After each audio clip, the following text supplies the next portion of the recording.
പൊതുസ്വകാര്യ പങ്കാളിത്തത്തോടെ പൊതുമേഖലാ സ്ഥാപനങ്ങളെ പുനരുജ്ജീവിപ്പിക്കണമെന്ന നവകേരള രേഖയിലെ പരാമർശം ചർച്ചയാകുന്നു.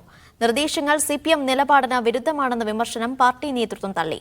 പൊതുമേഖലാ സ്ഥാപനങ്ങളെ വിറ്റഴിക്കുന്ന കേന്ദ്ര സർക്കാർ നിലപാടും നവകേരള രേഖയിലെ നിർദ്ദേശവും വ്യത്യസ്തമാണെന്നാണ് ന്യായീകരണം. കഴിഞ്ഞ CPM സംസ്ഥാന സമ്മേളനത്തിൽ മുഖ്യമന്ത്രി അവതരിപ്പിച്ച നവകേരളത്തിനുള്ള പാർട്ടി കാഴ്ചപ്പാട് എന്ന രേഖയുടെ തുടർച്ചയാണ് നവകേരളത്തെ നയിക്കാൻ പുതുവഴികൾ എന്ന 41 പേജുള്ള നയരേഖ. ഇതിലെ ചില നിർദ്ദേശങ്ങളാണ് വിവാദമായത്. എല്ലാ സൗജന്യങ്ങളും സമ്പന്ന വിഭാഗങ്ങൾക്ക് ഉൾപ്പെടെ നൽകേണ്ടതുണ്ടോ എന്ന് പരിശോധിക്കണമെന്നും വരുമാനത്തിനനുസരിച്ച് പ്രത്യേക വിഭാഗങ്ങളിലാക്കി ഫീസ് ഈടാക്കാനുള്ള സാധ്യതയെക്കുറിച്ച് ആലോചിക്കണമെന്നുമായിരുന്നു രേഖയിലെ പ്രധാന നിർദ്ദേശം. പൊതുവായ താല്പര്യങ്ങളെ ഹനിക്കാത്ത ഏത് മൂലധനവും സ്വീകരിക്കും. നാമമാത്ര നികുതി നിലനിൽക്കുന്ന മേഖലകളെ കണ്ടെത്തി വികസിപ്പിക്കുക. പൊതുമേഖലാ സ്ഥാപനങ്ങളിൽ പുനരുദ്ധാരണത്തിന് കഴിയാത്തവയെ പൊതു സ്വകാര്യ പങ്കാളിത്ത അടിസ്ഥാനത്തിൽ പുനഃക്രമീകരിക്കുക. സ്വകാര്യ വ്യവസായ പാർക്കുകൾ സ്ഥാപിക്കുക തുടങ്ങിയ നിർദ്ദേശങ്ങളും നയരേഖയിലുണ്ട്.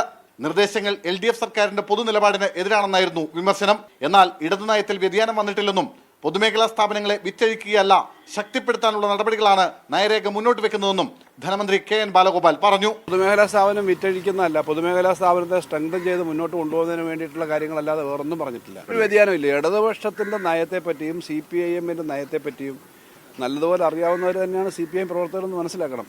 നയരേഖ മുന്നണിയിൽ അടിച്ചേൽപ്പിക്കില്ലെന്നും CPI അടക്കമുള്ള ഘടകകക്ഷികളുമായി വിശദമായ ചർച്ച നടത്തുമെന്നും CPM കേന്ദ്ര കമ്മിറ്റി അംഗം എളമരം കരീം. പൊതുമേഖലയെ സംരക്ഷിക്കുക എന്നതാണ് LDF ഗവൺമെന്റിന്റെ നയം. എല്ലാവരുമായും ചർച്ച ചെയ്ത് എല്ലാവർക്കും സ്വീകാര്യമായ നിലയിലാണല്ലോ LDF കാര്യങ്ങൾ നടപ്പാക്കുക. അല്ലാതെ CPM മാത്രം ഒരു തീരുമാനം എടുത്ത് മറ്റുള്ളവരെ ഇമ്പോസ് ചെയ്യുക എന്നുള്ള ഒരു നിലപാട് CPIMന് ഒരിക്കലുമില്ല. നയരേഖയിലെ പൊതുചർച്ചയ്ക്ക് മുഖ്യമന്ത്രി നാളെ മറുപടി നൽകും. മീഡിയ 1 കൊല്ലം.